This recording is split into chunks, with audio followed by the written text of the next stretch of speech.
কাল ছিল আমার মায়ের বার্থডে।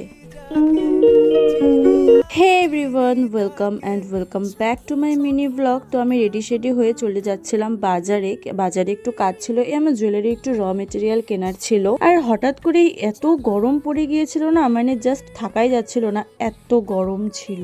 আর সেদিন তো ছিল আমার মায়ের বার্থডে, তো মার জন্য একটা কেক নিতেও গেছিলাম মিয়ামরে। তো মিয়ামর থেকে একটা কেক নিয়ে চলে গেলাম একটু গ্যাসের অফিসে। তো গ্যাসের অফিসে একটু কাজ ছিল, কাজের কাজ তো কিছুই হলো না, বেকার আমার সময়টা জাস্ট নষ্ট হলো, কি আর করা যাবে। তো যাই হোক, টোটোর জন্য দাঁড়িয়েছিলাম, তো টোটো করে চলে গেলাম বাড়ি গিয়ে লাঞ্চ করে নিলাম। আর লাঞ্চ করার পরেই তো আবার চা পরোটা এইসব খেয়ে নিলাম। তারপরে মা কেক কাটিং করে নিল।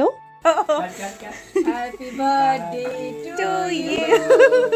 Happy birthday to দেন আমি একটু মেহেন্দি পরলাম, অনেকদিন থেকে মেহেন্দি পরা হয় না। তো ডিজাইনটা কেমন লাগলো জানিও। তো ভিডিও ছিল এতটুকুই, টাটা।